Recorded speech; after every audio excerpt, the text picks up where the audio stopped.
Well, we have a special speaker today, and I'm really anticipating because when Doug usually comes to speak, I don't see a bow and arrow, I don't see a toolbox. The last time he brought some end wrenches, so I don't know what to expect. I don't see any pyrotechnics. I just know it's going to be good. So without further ado, I would like to introduce our guest speaker, Doug Williams, to you. And it's going to be good. We know it will be.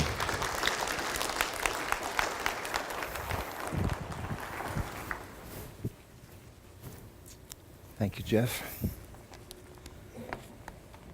I appreciate that. What you don't know is that I did bring something.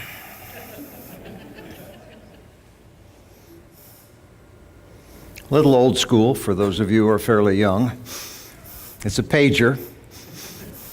What I want you to know is that I'm on call for the hospital. At this particular moment, however, I am not on call. Because Jeff kindly agreed to take baby and cradle it so that if it began crying, he would go in my place. So thank you, Jeff, for doing that.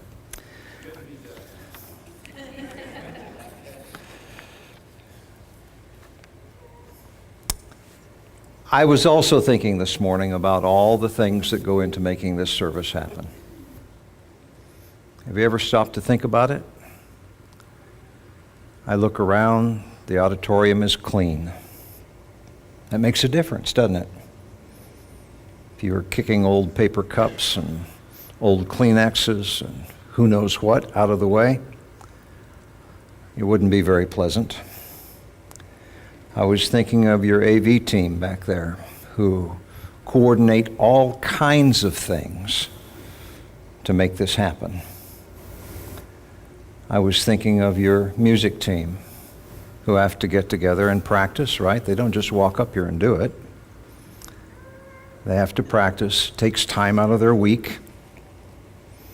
And I was thinking of you because you're here. There's a lot to be thankful for this morning.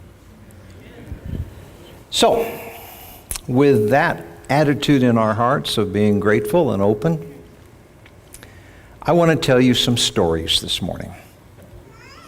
I want to start with Ulysses or Odysseus, from which our neighboring city, 60 miles away, or in western Kansas, we can call it a city, right? Compared to Pinocchio, Kansas, it's a city. Some of you are saying, I've never heard of Pinocchio. That's exactly the point. Okay? So, Odysseus is shipwrecked. Ulysses, some people call him. And he is the guest of the king and queen, and it's quite a story involved. But basically it boils down to this. They put on an exhibition of athletic games for him. And the king and the queen point out how great they are and how wonderful their people are and how athletic their people are and all their great accomplishments. And they've won this glory and they've won that wreath and they've won this competition and so on and so forth. And the more they do this, the more Ulysses is chafing inside.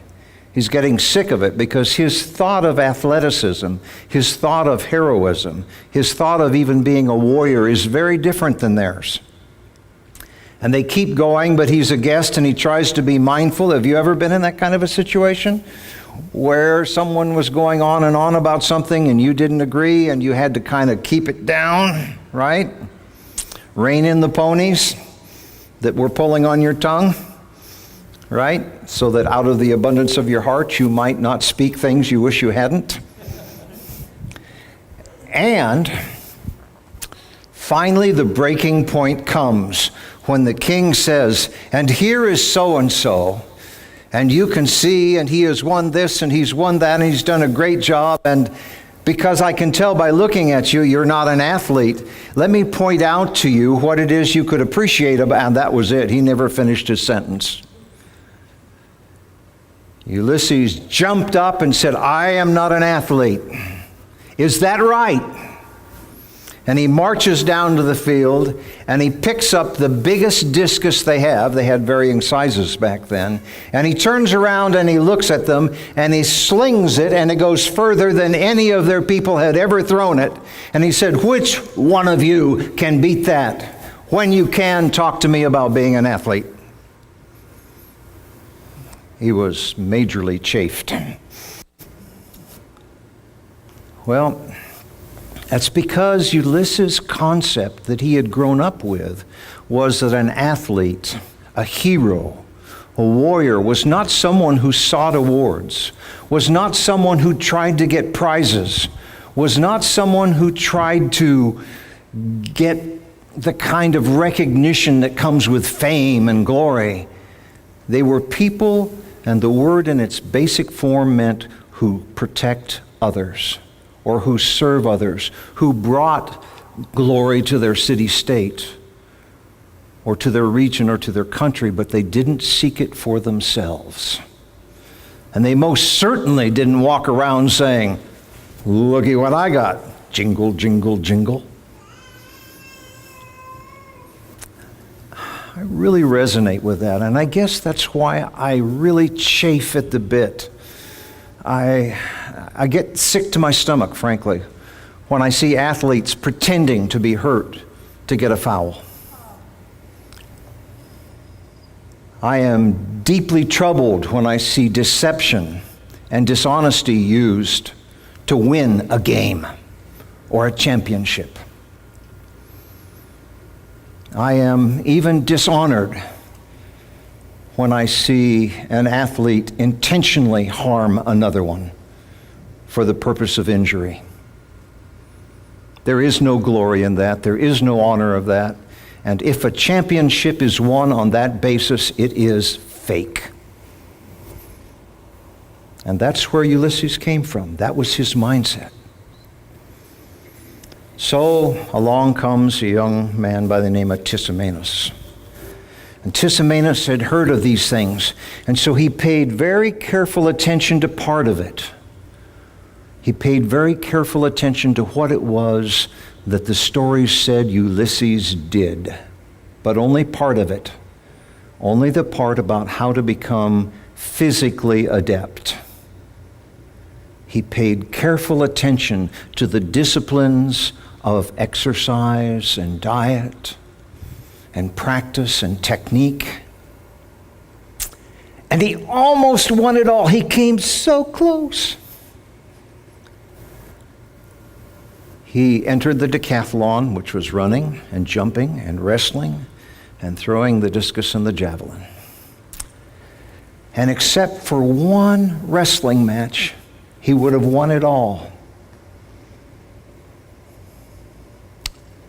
We say, well, what was missing? Because, frankly, there are things that could happen. No matter how honorable you are, you might not win the laurel. But that was what he was after, and he was greatly disappointed. But he got a lot of fame and notoriety for being so good in all the others. He won every other event but that one. And so a neighboring city-state got in conflagration with him. And that'd be sort of like you and I going to Korea and collaborating. North Korea, I just say that one, or going to Iraq, Afghanistan, and saying to the Taliban, "Hey, I've got some stuff for you." So there was quite a bit of negotiation, and they made him a general, and he won a bunch of victories, but they were hollow, they were empty, because in the process, he won them against his home state. He missed what it was to be a hero. He missed what it was to be a warrior. He was a great tactician, make no mistake. He was a great motivator, but he motivated people ultimately to fail. Now, I'm going somewhere with all this.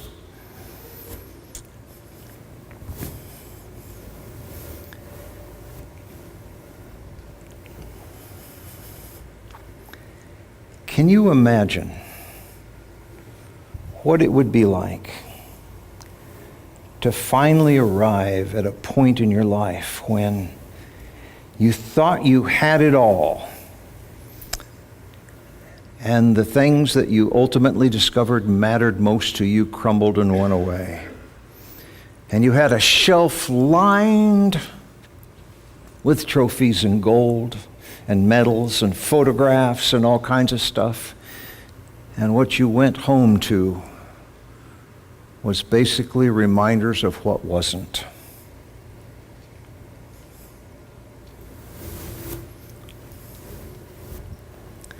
That word, pay careful attention to, was used by another great athlete, Milo of Croton. No one had ever heard of Croton at the Olympic Games, C-R-O-T-O-N. Okay? Kind of like Pinocchio. Okay? I can say Pinocchio because that's where my wife is from and that's where we have a home up north. Okay? It's not if you blink you miss it. If you look for it, you miss it. Okay? And no one had ever heard of him. And along comes a famous guy by the name of Pythagoras. You remember him, right? From mathematics, all that kind of stuff.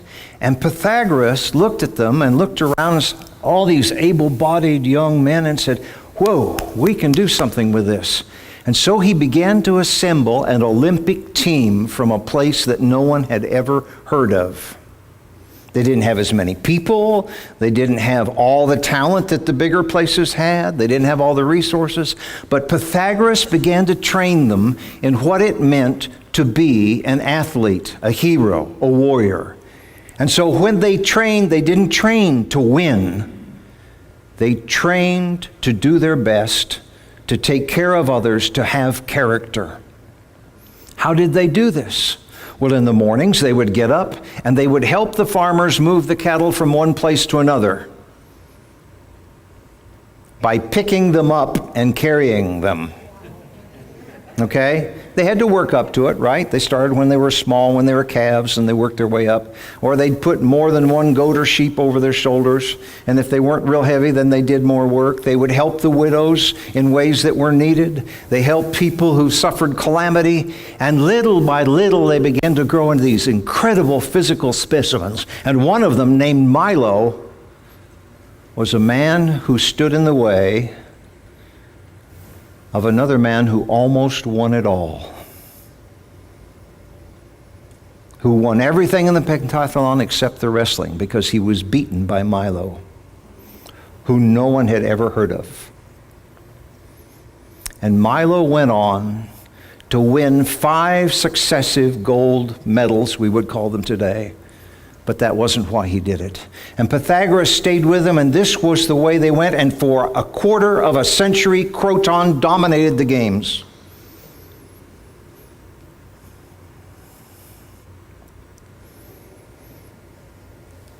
And then people got all kind of wound up on how great they were and how wonderful they were. And people started worrying about winning medals and victories and getting fame and honor. And Pythagoras said, this won't work. And they said, oh no, we have a tradition now, we have to keep it. And he says, yes, you have a tradition of character. You have a tradition of depth of person. You have a tradition in our community where people care for one another. And that's what makes us great. And they said, no. We want the clinky, jangly, little tinsely, gold, sparkly things. And so Pythagoras left, and Croton never won a single Olympic event ever again.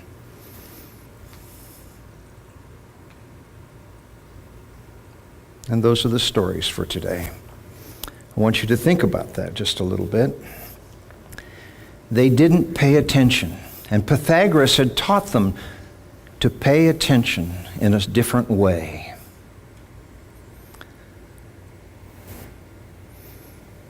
One pays attention to the technique but misses the point of it. But those who paid attention to the point were able to learn the technique.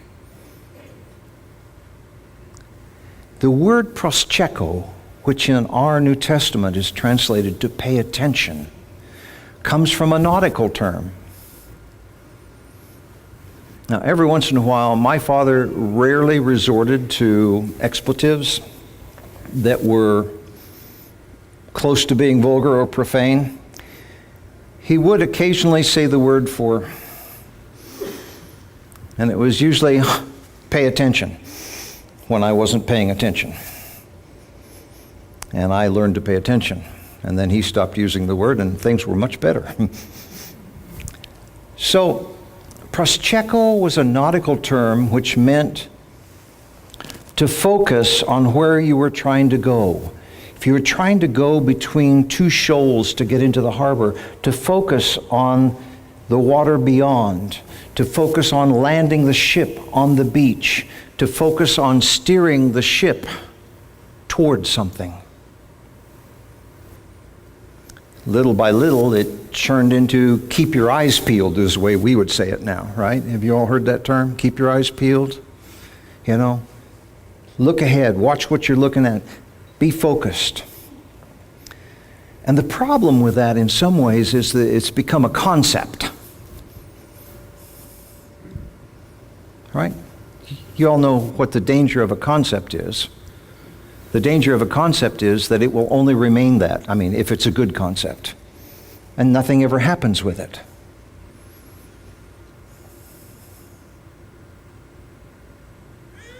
Concepts need to move from concept to insight. What does that mean inside me? What does that mean for me? How does it mean I should behave? And then it becomes a behavior. If we only understand it as a concept, oh, Jesus loves me. That's a great concept. I mean, it is, isn't it? And the Bible tells me so. Well, that's a great concept. But if it never turns into an insight, wow, this is what it means for me.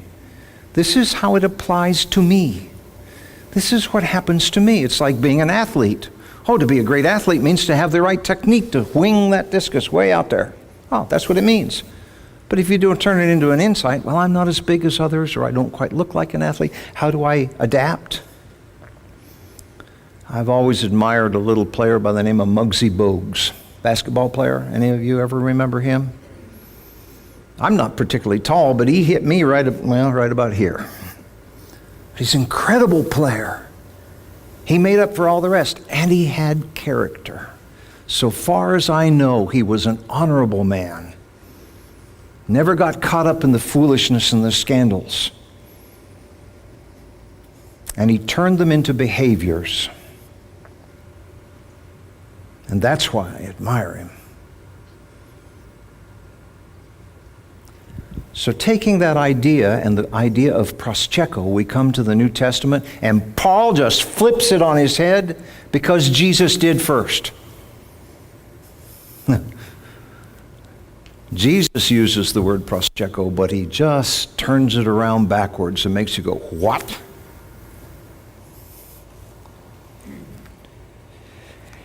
In Matthew 7:15, he says, pay attention, proscheko, away from.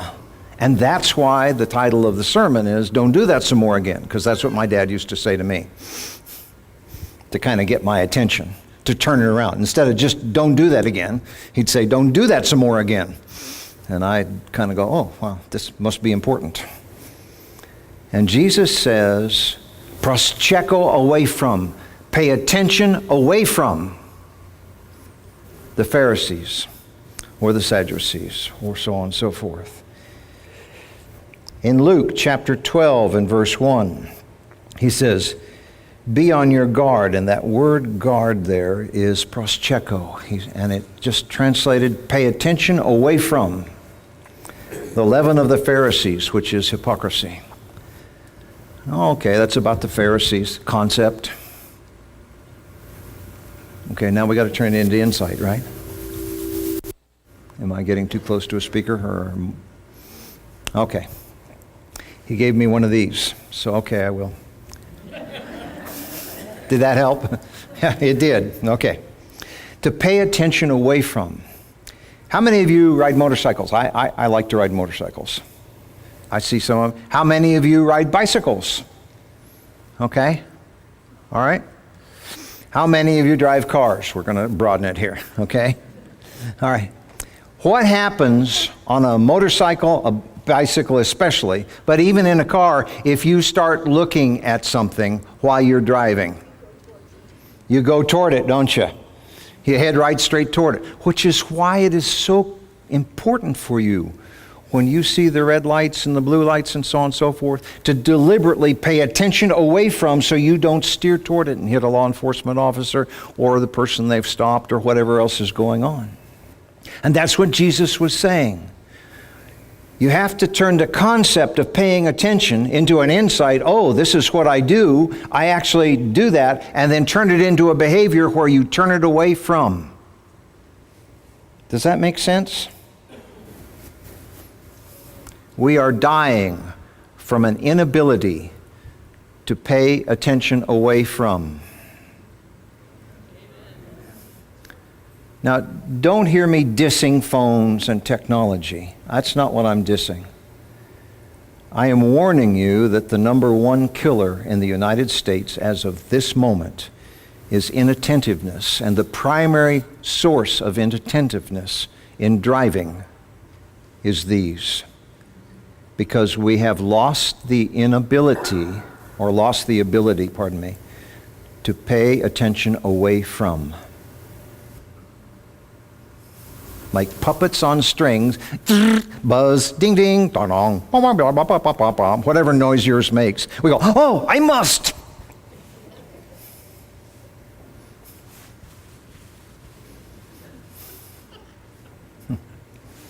I am my own master. Bing, oh, excuse me, just a second. Yeah, I am in control of myself.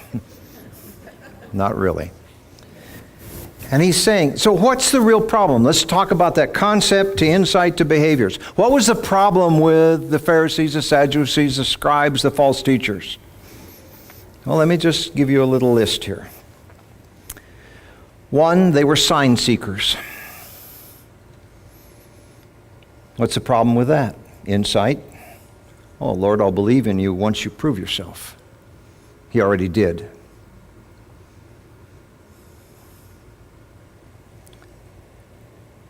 They targeted the helpless. They were notorious for going after the widows with money and those who could be easily swayed.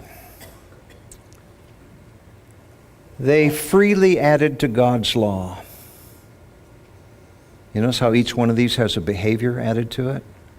So that they could control other people and foist their ideas over yours. In other words, so they could be the boss of you.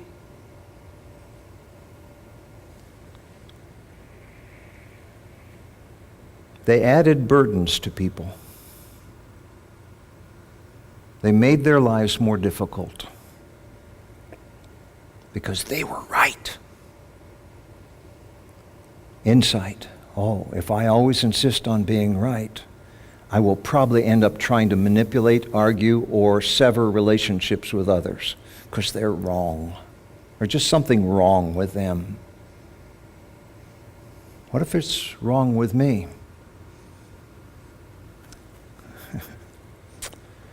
I really love this nurse. I recently heard a rather confident doctor say in a moment that I appreciated, if there's ever anything wrong, you just let me know. And the nurse said, what if you're the problem, doctor? And it wasn't said meanly, it was said to point out a behavior that I don't think the doctor was aware of.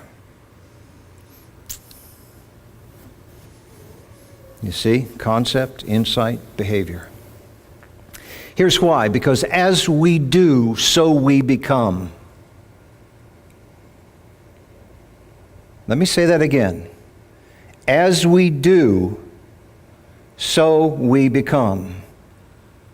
We fall into the practice of doing things that are self-destructive or destructive to others. Guess what we become? The people that Jesus said steer away from.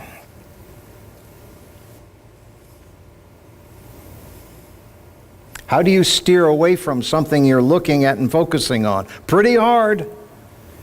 If you're a motorcycle or a bicycle driver, for sure you know that you look where you want to go.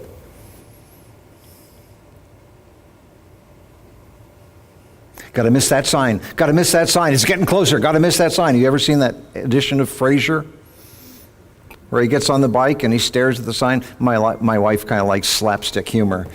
And Frasier gets on the bicycle and he's wiggling and he's wobbling and he's looking and then he sees the sign. Oh my gosh, I'm going to hit the sign. I'm going to hit the sign. And sure enough, he does. As he did, so he became. Instead of a hood ornament, he became a sign ornament.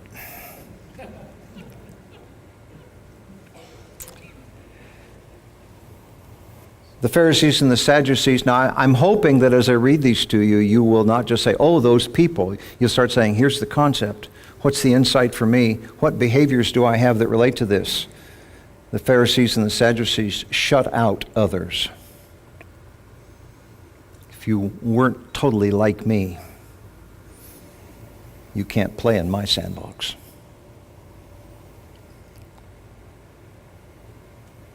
And worse than that, they taught others to be just like themselves.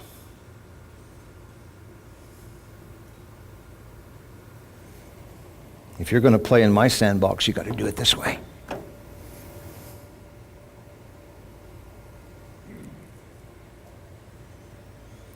They deceived and they manipulated.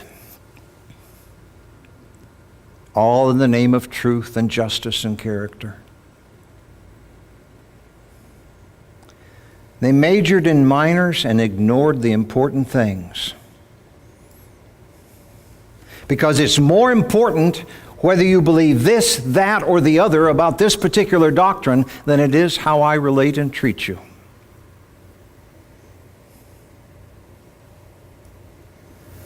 How could I ever expect you to want to hear what it is I had to say if I didn't care about you first at some level?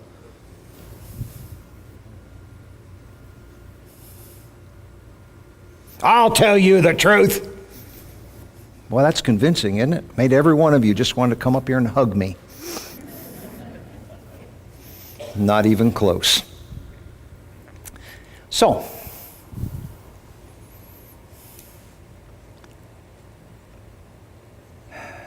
they loved image. They were more concerned about their image than they were about who they were. Our athletes do this. Our athletes can win this. Our athletes can do that, and you don't even look like one. Well, let me show you what an athlete who doesn't look like an athlete can do. And they were all quiet.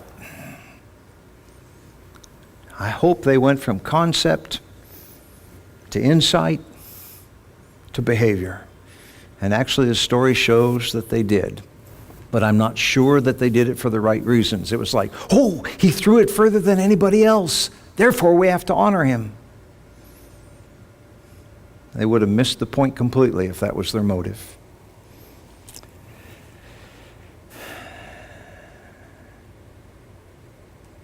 And they built practices for the general public, but in darkness, they practiced things which slowly made them into what they were.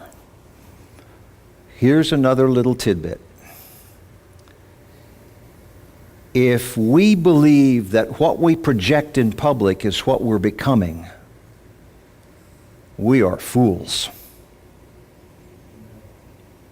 It's what we are inside that is who we are. And if we are practicing the things inside that are good or holy or profitable or at least trying to be, then we are becoming that. But if we are putting all our energy into making you think that I am somebody, then I am becoming a hypocrite.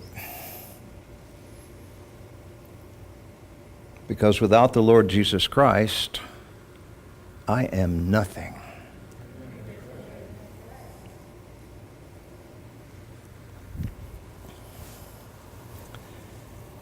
So, if you're following along and you want to turn to a scripture, why don't you turn over to the book of Ephesians, chapter 4, verse 28.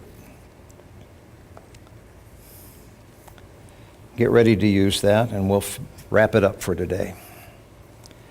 So what do we focus on?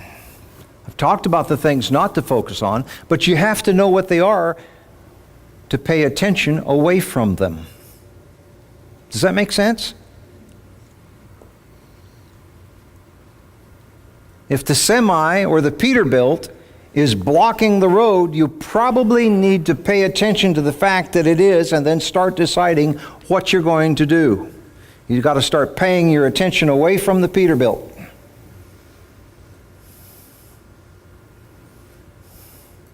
I remember Doug well. Whatever happened to him? Oh, he's a hood ornament on a K-Whopper. He stared right at that K-Whopper to the bitter end. I was teaching flying years ago, and one of my students came to me and said, I want to learn to fly one of these brand new ultralights. And I said, it'd really be good if you just stayed with where we are, or you did that. But don't try and do both, because it doesn't translate across very well. Negative transfer. The principles for one don't always hold for the other, and you're still trying to learn the principles for the aircraft, or the airplane in this case. How about you stay with that, or you stay with the ultralight, but don't try and do both? No, I want to do both. One day in Joplin, Missouri, I was coming through a hangar building with the doors open. It was hot in summertime, and I heard, and I thought, that's an ultralight. That sounds really close.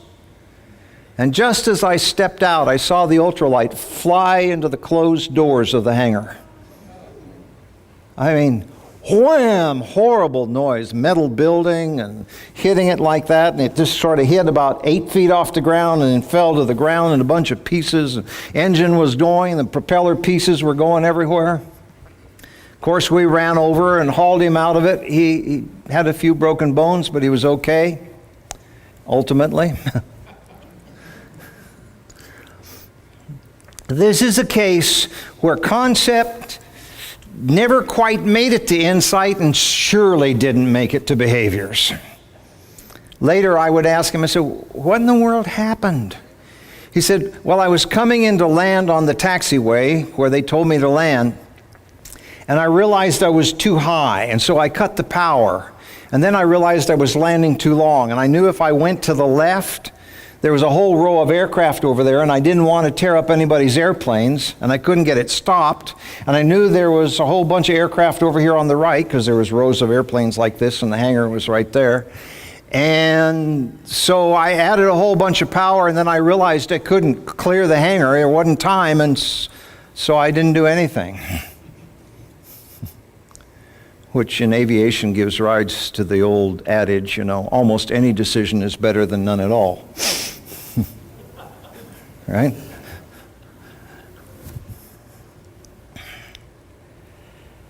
So what are we, elders?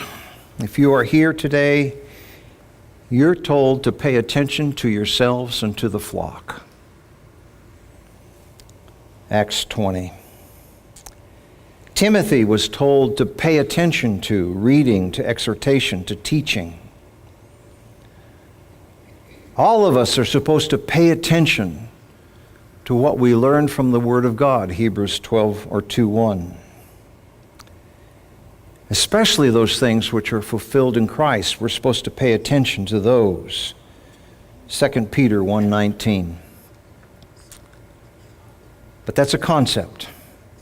I really want this to become a behavior, or at least to encourage you to. So, here it is. In Ephesians 4:28. Very simple verse, and you look at that and you think, oh, that doesn't apply to me. I don't steal from anybody. Well, the Pharisees and the Sadducees didn't think they stole from anybody, but they stole the place of God. They stole trust. They stole behaviors by training people to do things that were wrong and making a bad example. You see where I'm going with this? So here's this thief. Well, let's see what we could learn. Why does a thief steal?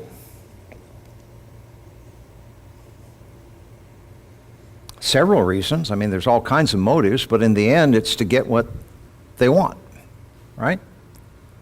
Thief doesn't steal to get what they don't want. I'm going to steal that because I don't want it. That makes no sense. A thief steals it because they're really concerned about themselves. No one else. They don't really care how it impacts you. They don't even really think about that. Or if they do, it doesn't matter.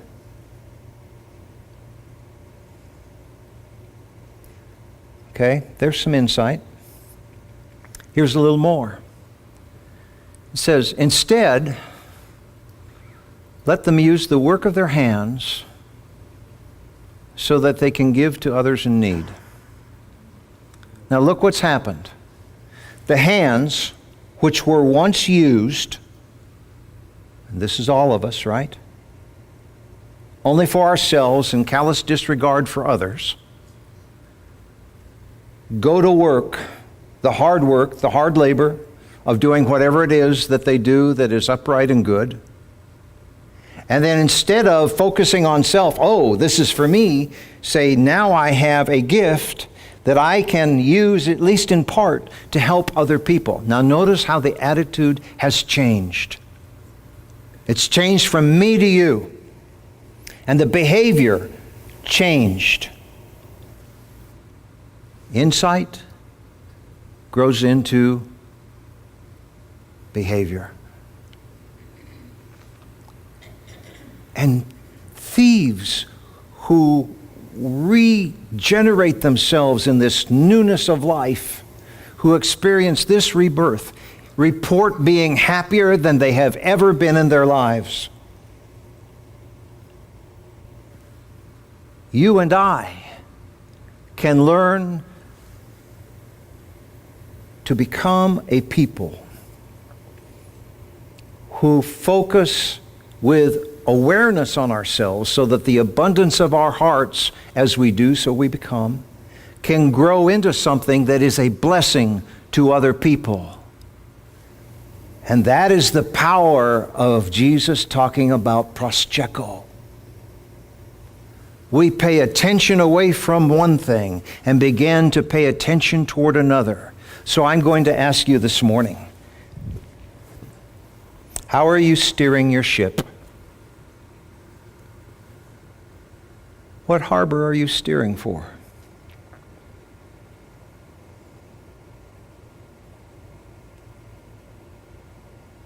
Is your vision clouded with stormy seas and rocks, reefs, troubled waters? I promise you that this attitude of gratitude that we began the service with, being grateful and thankful for the things that people do to make this time possible and for the fact that you are here. Well, how is me being here? Because you changed your behavior and your presence is noticed by others.